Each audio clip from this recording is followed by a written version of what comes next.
제일 중요한 건 아빠 혼자서 얘기를 하지 않는 거고, 그러니까 가족 모두가 골고루 지금 얘기를 할 수 있게 그렇게 발언 기회를 주는 거. 그러니까 이제 보통 보면 우리가 이제 기존의 직장에서 보면 상사가 얘기를 하면 부하는 듣는 거.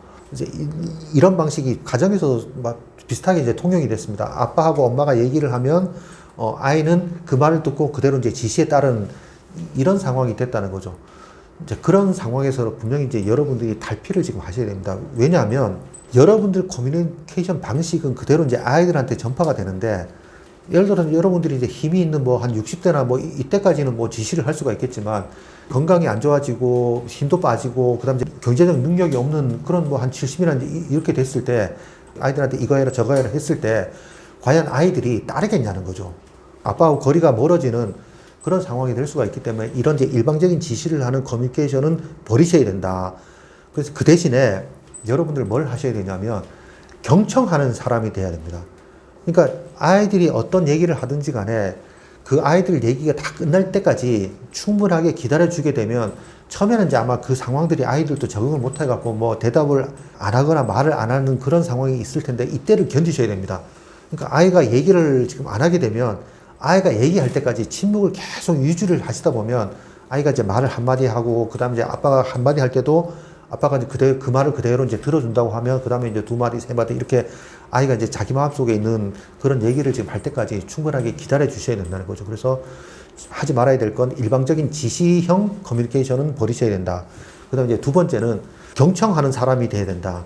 이건 직장에서도 마찬가지라는 거죠. 그래서 직장에서부터 여러분들이 이제 경청하는 연습을 지금 하시게 되면 충분하게 가정에서도 소통을 지금 할 수가 있게 된다. 그 다음 이제 세 번째가 해결책을 지금 아이들한테서 찾으시라는 거죠.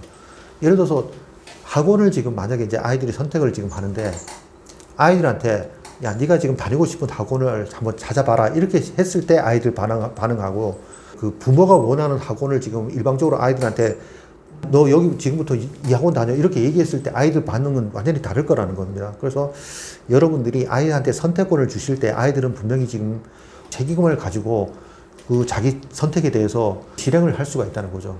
그래서 자꾸 이제 이런 연습을 시켜주게 되면 아이들이 스스로 이제 할 수 있는 그런 능력도 기를 수 있는 그런 부수적인 효과도 있을 수가 있기 때문에 계속 이제 아이들한테 선택권을 주시는 그런 커뮤니케이션을 하시다 보면 어느 순간 커뮤니케이션 자체가 굉장히 지금 즐거운 그런 경험을 지금 하시게 될 겁니다.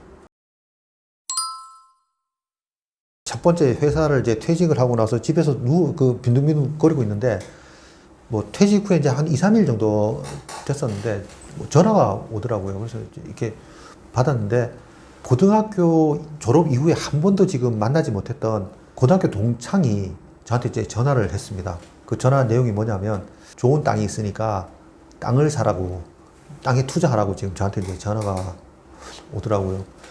그래서 이제 거절을 지금 하고 이렇게 말았었는데, 아마 지금도 지금 여러분들한테 굉장히 지금 무슨 어디에 투자하라, 뭐 이걸 해봐라, 저걸 해봐라 하는 이런 유혹들이 굉장히 많을 겁니다.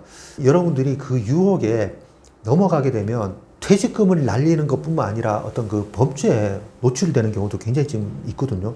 우리가 이제 유혹이라고 지금 하는 건 어떤 사람이나 상황이 다른 사람의 어떤 그 마음이나 행동을 끌어내기 위한 매력적인 요소나 방법을 지금 의미하는 게 이제 그 유혹이라는 거죠. 그래서 우리가 유혹은 단지 이제 물질만 생각을 하게 되는데, 유혹의 종류에는 감정적, 심리적 또는 물질적 요소의 모든 걸 다 바탕을 두고 상대가 원하는 방향으로 이제 행동하도록 유도를 지금 하게 됩니다. 그러니까 이제 여러분들이 어떤 현혹하는 그런 다양한 유혹에 지금 빠지지 않기 위해서는 여러분들한테 기다리는 어떤 유혹이 있는지, 그 다음에 내가 이제 그 유혹에 빠지지 않기 위해서는 어떤 부분들을 지금 준비해야 되는지, 이런 부분도 한번 여러분들이 잘 고민해 보셔야 되는데, 제가 이제 퇴직 준비는 빨리 하라고 이제 말씀을 드리는 게 뭐냐면, 여러분들 퇴직 준비가 차분하게 잘 되면 될수록 굉장히 구체적이 되고, 그 다음에 이제 실행에 옮기기가 쉬워집니다. 그러다 보면 이런 유혹에 현혹되지 않을 가능성이 더 커진다는 거죠. 여러분들이 퇴직하는 순간에 어떤 버려야 될 게 많지 않습니까? 뭐 인간관계라든가, 그 다음에 이제 뭐 나하고 지냈던 사람도 버려야 되고, 내가 하고 있던 일도 다 버려야 되는데, 그 빈자리가 굉장히 지금 커집니다. 그러니까 그 빈자리 커지는 만큼 허전함의 크기도 비례하는데, 이 허전함을 지금 메꾸려고 여러분들 유혹하는 사람들이 많이 지금 기다리고 있다. 이렇게 생각을 해보시면 되겠습니다.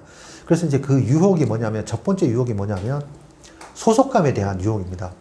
우리가 이제 그 소속감이 사라질 때 생존에 대한 위기감도 지금 이렇게 따라오는데, 왜 언론에서 보면 퇴직자가 이제 자살하는 그런 상황도 일어나지 않습니까?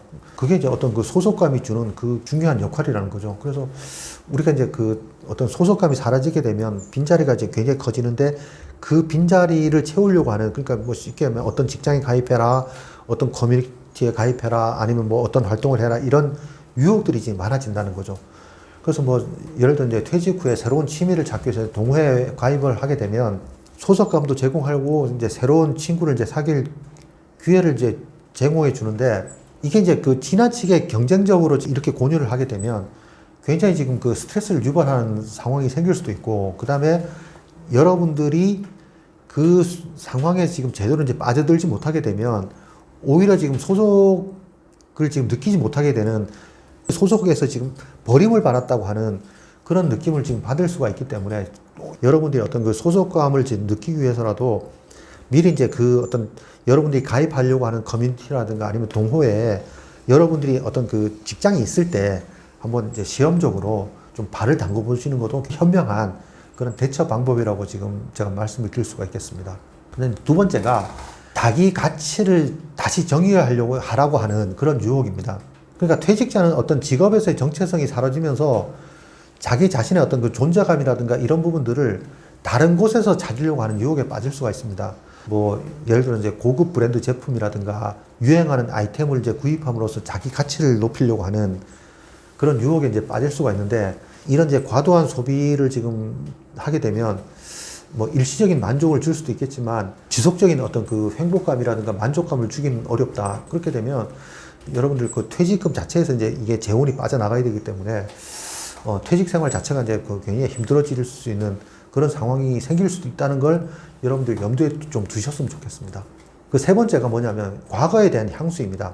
이전 직장에서 여러분들 동료라든가 아니면 뭐 여러분들이 이제 일에서 능력을 지금 인정을 받았다고 하면 과거 경험에 다시 빠져들고 싶다고 하는 그런 유혹에 이제 빠질 수가 있습니다.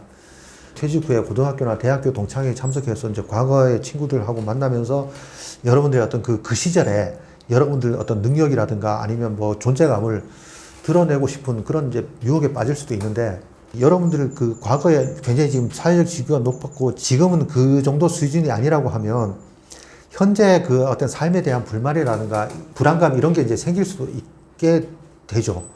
이제 그렇다 보면 그 갭을 채우려고 여러분들이 건강하지 못한 그런 방법을 지금 찾을 수도 있게 됩니다. 뭐 아까 다시 말씀드렸다시피 과소비라든가 건강하지 못한 방법을 찾을 수가 있는데, 이것 또한 어떤 그 여러분들 삶을 불행하거나 아니면 불편하게 만드는 그런 부분들이 생길 수가 있다. 이렇게 말씀을 드릴 수가 있겠습니다. 그 다음 이제 네 번째가 새로운 경험에 대한 갈망입니다.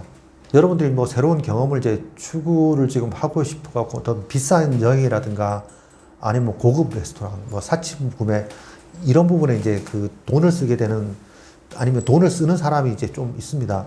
아니면 뭐 게임이라든가 특정 운동기구 같은 새로운 취미를 이제 시작하면서 지나치게 몰두하게 되면 가족이나 이제 친구와의 관계를 이제 소홀히 할 수도 있게 되거든요. 과소비를 하게 되면 재정적인 부담을 지금 초래하고, 재정적 부담이 이제 경제적인 어려움으로 이제 이어질 수도 있는 거고, 그 다음에 기존의 어떤 사람들을 버리고 이제 새로운 만남만 추구하게 되면 기존에 이제 사람하고 관계가 소홀해지면서 정서적인 어떤 내 지지 기반이 무너질 수가 있기 때문에 좀 외로움을 느끼게 만드는 그런 원인이 될 수가 있다. 그래서 뭐 새로운 경험을 지금 하고 싶은 건 굉장히 이제 중요하지만 과거 여러분들 지지 기반을 버리는 그런 우를 지금 범하시는 건 굉장히 지금 좀 현명하지 못한 방법이다. 이렇게 생각하시면 되겠습니다. 그 다음 이제 다섯 번째가 경제적인 안정성에 대한 불안입니다. 퇴직 후에 여러분들이 이제 경제적인 불안을 지금 느낄 수밖에 없죠. 내가 이제 한정된 재원으로 이제 평생 살아야 되기 때문에 경제적인 불안을 느끼게 되면 어떤 유혹에 빠지기 쉽냐면 수익률 자체에 굉장히 지금 빠지기 쉽게 됩니다. 그렇다 보니까 이제 수익이 높은 고위험 투자에 손을 댈 수가 있는데, 뭐 예를 들어 가상화폐라든가 다단계 판매에 이제 투자해갖고 손실을 보는 경우가 대부분인데, 사실은 이제 가상화폐에 투자한 사람들 대부분이 지금 다 가산을 탕진한 사람도 지금 많지 않습니까? 그러니까 쉽게 얘기하면 여러분들이 투자해서 수익을 지금 얻을 수 있는, 그러니까 은행이 금리보다 높은 수준의 수익을 얻는 건 거의 로또 당첨되는 거나 마찬가지라고 생각을 하시면 됩니다. 왜냐하면 여러분 같은 아마추어 투자가가 프로 투자가를 이기기가 쉽지가 않다는 거죠. 왜냐하면 프로 투자가는 정보를 지금 가공하고 생산하면서 이제 투자를 하는데, 이 사람들이 가공한 정보를 여러분들은 지금 이용해서 투자를 지금 하게 된다는 거죠. 자, 그러면 여러분들은 프로보다 정보도 묻고 정보의 질도 지금 안 좋은 상태에서 투자를 하게 되면 그럼 뭐 100점 100패 그렇게 당할 수밖에 없기 때문에, 좀 여러분들이 지금 투자하시는 것 자체가 내가 지금 현명한 방법인가 이렇게 생각을 지금 해보셔야 되고, 그 다음 이제 실제로 여러분들의 어떤 그 고수익을 지금 보장한다고 하는 투자는 대부분 다 불법적인 방법이나 아니면 이제 비윤리적인 방법을 사용하기 때문에 잘못하면 범죄에 연루되는 그런 우를 지금 범할 수가 있다, 이렇게 생각을 지금 하시면 되겠습니다.